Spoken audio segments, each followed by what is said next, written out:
Hello दोस्तों, प्रोवेलनेस मंत्रा के साथ आयुर्वेद की दुनिया में आपका स्वागत है। मैं हूं डॉक्टर शमून आयुर्वेदाचार्य और आप देख रहे हैं हमारा यूट्यूब चैनल प्रोवेलनेस मंत्रा। आधुनिक समय में कुछ रोगियों की संख्या बड़ी तेजी से बढ़ी है, जैसे दिल की बीमारियां हैं, जैसे मोटापे से संबंधित बीमारियां हैं। ऐसा ही एक रोग होता है जिसे डायबिटीज या शुगर का मर्ज कहा जाता है। आयुर्वेद में इसको मधुमेह कहा गया है। इस रोग में रोगी के ब्लड में ग्लूकोज की मात्रा बढ़ी रहने लगती है, जिसकी वजह से विभिन्न प्रकार के कॉम्प्लिकेशंस डेवलप हो जाते हैं, जैसे आंखें खराब हो जाती हैं, गुर्दे खराब हो जाते हैं और रोगी की मृत्यु भी हो सकती है। मैं डायबिटीज के टॉपिक पर बार बार वीडियो बनाता रहता हूं। इसके पीछे मेरा उद्देश्य है कि मेरे दर्शक ज्यादा से ज्यादा डायबिटीज को समझें, जाने डायबिटीज का रोग क्या होता है, कब सचेत होने की जरूरत है और आयुर्वेद में डायबिटीज के क्या उपचार हैं। डायबिटीज का रोग क्या होता है? जैसे कि मैंने बताया कि रोगी के रुधिर में ग्लूकोज की मात्रा बढ़ी रहने लगती है। ऐसा इसलिए होता है क्योंकि पैनक्रियाज यानी अग्न्याशय नाम का अंग जो कि इंसुलिन हार्मोन बनाता है, वो इंसुलिन हार्मोन के स्रावण में गड़बड़ी करने लगता है और इंसुलिन ही वो कारक है, वो फैक्टर है जो ब्लड में ग्लूकोज की मात्रा को कंट्रोल करता है। तो इंसुलिन के सही काम न कर पाने की वजह से या सही श्रावण न हो पाने की वजह से रोगी के रुधिर में ग्लूकोज की मात्रा बढ़ी रहने लगती है। सामान्य स्वस्थ व्यक्ति के रुधिर में ब्लड ग्लूकोज की मात्रा सुबह उठने पर बिना कुछ खाने पर लगभग 100 मिलीग्राम पर 100 ml ऑफ ब्लड होती है, परंतु शुगर के रोगी में अक्सर ये बढ़ी हुई पाई जाती है। तो ये है शुगर का मर्ज। आपको क्या समझने और जानने की जरूरत है, कैसे पता करें कि शुगर का रोग हो गया है? तो दोस्तों, शुगर के 3 मुख्य लक्षण होते हैं जिन्हें हम 3P कहते हैं। पॉलीडिप्सिया यानी कि ज्यादा प्यास लगना, पॉलीफेजिया यानी ज्यादा भूख लगना और पॉलीयूरिया यानी ज्यादा पेशाब आना। इस रोग में यानी डायबिटीज में तीनों लक्षण तो दिखाई दे सकते हैं, परंतु दोस्तों अगर आपकी उम्र 40 वर्ष से अधिक है तो आपको समय समय पर अपने ब्लड ग्लूकोज लेवल का टेस्ट कराते रहना चाहिए। जैसे कि मैंने बताया कि टेस्ट आप सुबह उठने पर करा सकते हैं और अगर आपके ब्लड ग्लूकोज की मात्रा 100 मिलीग्राम पर 100 ml से ज्यादा आती है तो आपको सचेत होने की जरूरत है, डॉक्टर को दिखाने की जरूरत है। अगर खाना खाने के 2 घंटे बाद आप कराते हैं तो यह मात्रा 140 मिलीग्राम पर 100 ml ऑफ ब्लड भी सामान्य मानी जाती है, परंतु इससे ज्यादा होने पर आपको डॉक्टर को दिखाने की जरूरत है,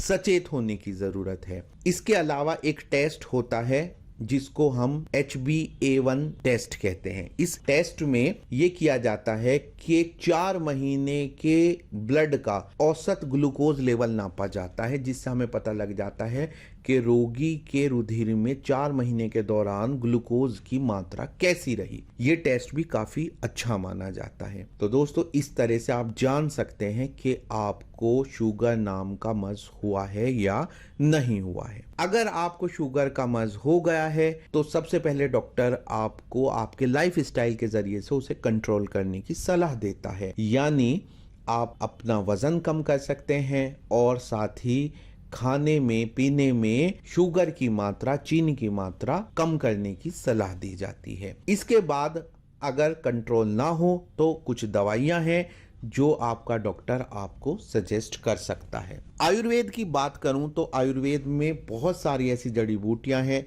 जो शुगर लेवल को कंट्रोल करने में आपकी मदद कर सकती हैं। तो ऐसी ही 5 जड़ी बूटियों के बारे में मैं आपको बता रहा हूं। तो सबसे पहले है जिसका नाम है विजयसार, जिसको बीजक भी कहा जाता है।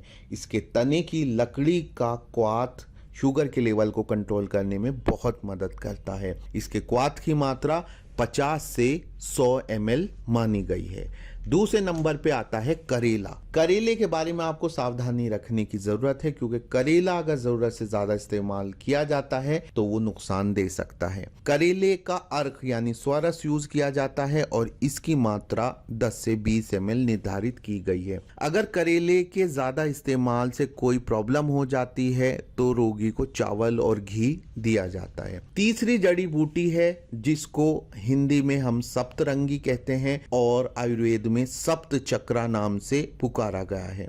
इसका वैज्ञानिक नाम सेलेसिया चाइनेंसिस होता है और इसकी जड़ का क्वाथ यूज किया जाता है। डायबिटीज में इसका क्वाथ 50 से 100 ml इस्तेमाल किया जाता है। चौथे नंबर पर है एक जड़ी बूटी जिसका नाम है कुंदरू। ये एक बेल होती है। इसके पत्तों का स्वरस डायबिटीज में शुगर लेवल कंट्रोल करने में इस्तेमाल किया जाता है और इसकी मात्रा 10 से 20 ml निर्धारित की गई है। पांचवी जड़ी बूटी है जामुन। जामुन की गुठली का चूर्ण इस्तेमाल किया जा सकता है शुगर लेवल को कंट्रोल करने में।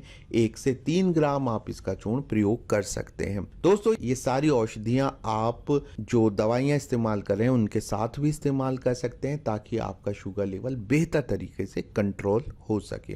तो आज की वीडियो में तो इतना ही। उम्मीद है मेरी आज की वीडियो आपके लिए ज्ञानवर्धक रही होगी। अगर आपके मन में कोई सवाल है तो आप मुझसे पूछ सकते हैं। ऐसी ही एक और वीडियो के साथ फिर से आपसे मुलाकात होगी। वीडियो देखने के लिए धन्यवाद।